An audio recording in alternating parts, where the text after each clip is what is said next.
He doesn't have the men. That's not what my scouts report, sir. Every day The Greybeards have called a peace council at High Hrothgar. Can you believe it? Both Ulfric Stormcloak and General Todd.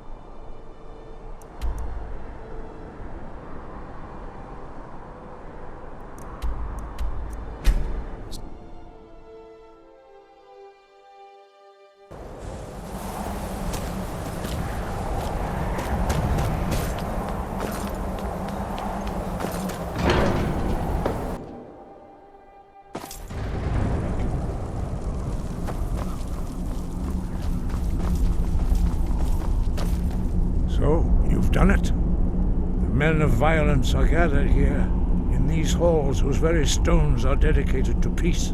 I should not have agreed to host this council. The Greybeards have no business involving ourselves in such matters. Peace? I doubt it. They may put their weapons down for a moment, but only to gather strength for the next bloodletting. They are not yet tired of war. Far from it. You know the ancient Nord word for war? Season unending. And so it has proved. But regrets are pointless. Here we are. Take your seat at the council table, and let us see what wisdom we can find among these warriors of Skyrim.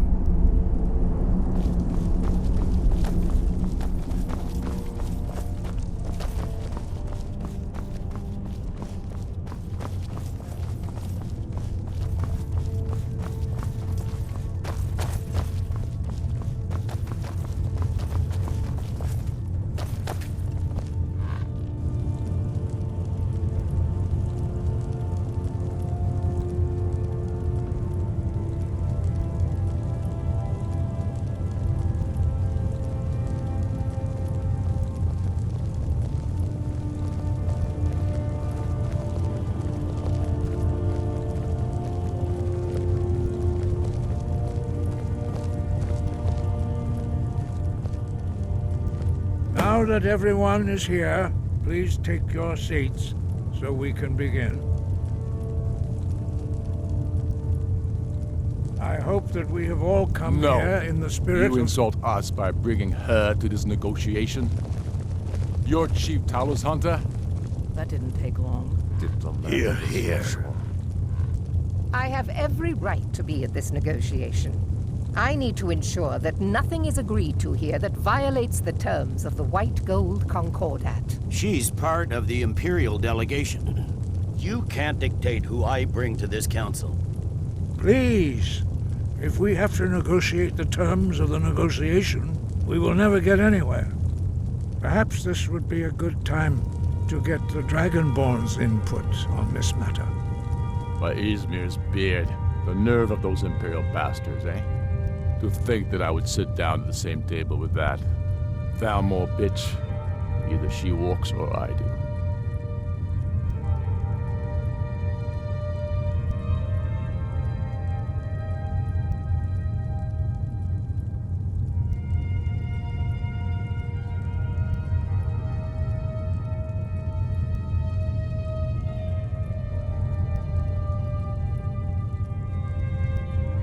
I'm glad we agree on this. Very well, Ulfric. Enjoy your petty victory. The Thalmor will treat with whatever government rules Skyrim. We would not think of interfering in your civil war. Ha! Skyrim will never bow to the Thalmor. Unlike your Imperial friends here. You're lucky I respect the Greybeard's council, Galmar. Legate, we represent the Emperor here. Sorry, sir. It won't happen again. Now that that's settled, may we proceed? I have something to say first. Here we go. The only reason I agreed to attend this council was to deal with the dragon menace. There's nothing else to talk about. Unless the Empire is finally ready to renounce its unjust claim to rule over the free people of Skyrim. I knew he wouldn't be able to resist. A temporary truce to allow the Dragonborn here to deal with the dragons, nothing more. I consider even talking to the Empire a generous gesture. Are you done? Did you just come here to make speeches, or can we get down to business? Yes, let's get this over with. Are we ready to proceed? Jarl Ulfric, General Tullius, this council is unprecedented. We are gathered here at the Dragonborn's request. I ask that you all respect the spirit of High Hrothgar. Do your best to begin the process of achieving a lasting peace in Skyrim. Who would like to open the negotiations? Yes, let's get down to it. We want control of Markarth. That's our price for agreeing to a truce. So that's why you're here, Ulfric? You dare to insult the Greybeards by using this council to advance your own position? Jarl Elisif. General, this is outrageous. You can't be taking this demand seriously. I thought we were here to discuss a truce. Elisif, I said I'd handle it. Ulfric, you can't seriously expect us to give up Markarth at the negotiating table. You hoped to gain in council what you've been unable to take in battle, is that it? I'm sure Jarl Ulfric does not expect something for nothing. Yes, that'd be entirely out of character. I want in return. Wait, General, you don't intend to just hand over Markarth to that traitor? This is how the Empire repays us for our loyalty? Enough! First, let's be clear. This council wasn't my idea. I think it's a waste of time. You are a traitor to the Empire, and deserve a traitor's death. But I at least will negotiate in good faith. Since we're all here at your request, I'd like to hear what you think Markarth is worth.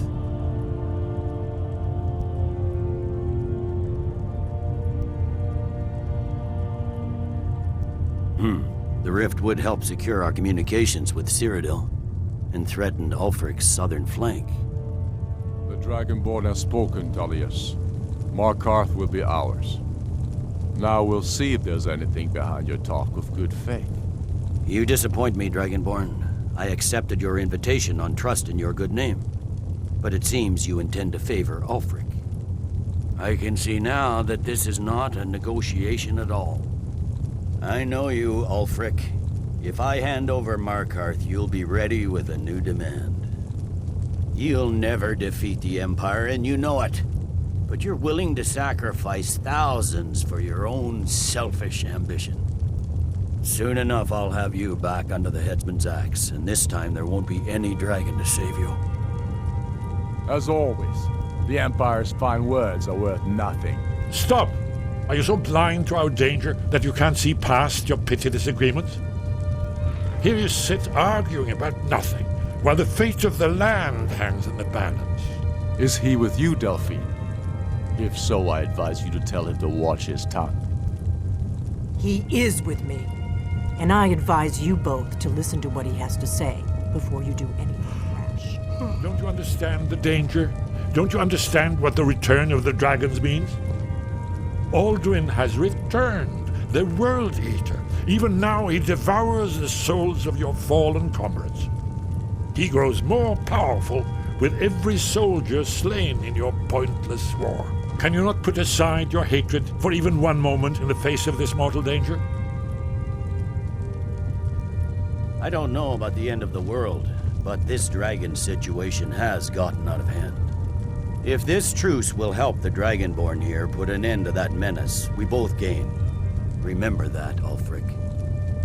Now, back to the matter at hand. You know as well as I do that we can't hand over Markarth on these terms. Shores, bones, where will these demands end? Let's hear it.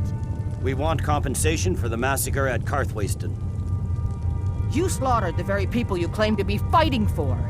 True sons of Skyrim would never do such things. Damned Imperial lies. My men would never stoop to such methods, even in retaliation for This is your our butchery war, at... Tullius. All the blood spilled in this war is on your head. So, Dragonborn, what do you say?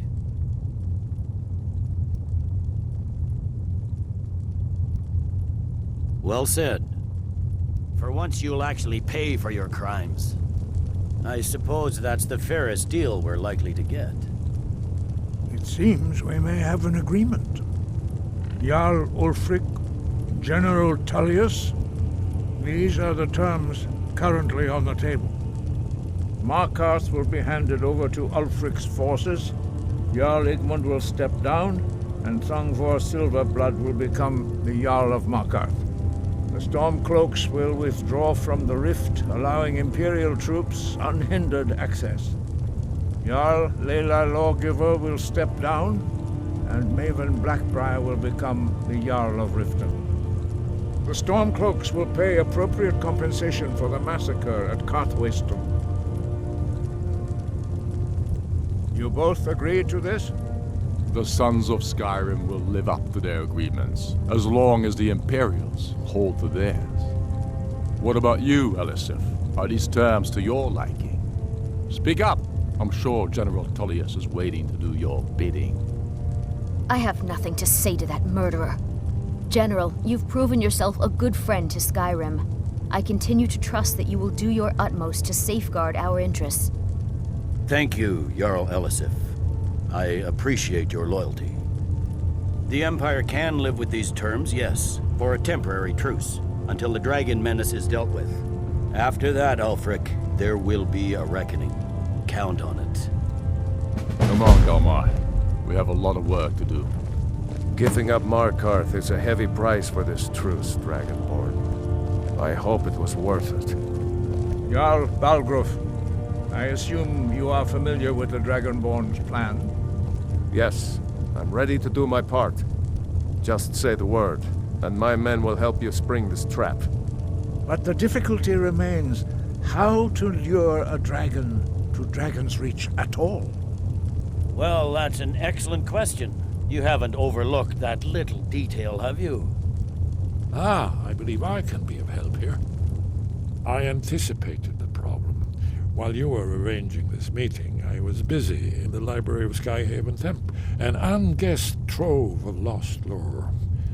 But the important thing is that the Blades recorded many of the names of dragons they slew. Cross-referencing this with Delphine's map of dragon burial sites, I believe I've identified one of the dragons that Alduin has raised up. Don't you see? The names of dragons are always 3 words of power, shouts. By calling the dragon with a voice, he will hear you wherever he might be. He's not compelled to, but dragons are prideful by nature and loath to refuse a challenge. Your voice in particular is likely to intrigue this dragon after your victory over Alduin. I think it's very likely that he will be unable to resist investigating your call. Indeed. I'm no master of the voice, like these worthy gentlemen, but it is written here in this scroll. Oda Ving, winged snow hunter, as I read it. I hope this truce gives you what you need. It won't last. There's one more thing. We know about Carthage. That's fine. We needed his help. Now we don't. And it's long past time for him to pay for his crimes. And he's not just any dragon. He was the right hand of Alduin. He committed atrocities so infamous they are still remembered thousands of years later. He needs to die. He deserves to die. And it falls to you to kill him. Until he's dead. Well, I'm sorry, but we would dishonor our oaths as Blades if we continued to help you.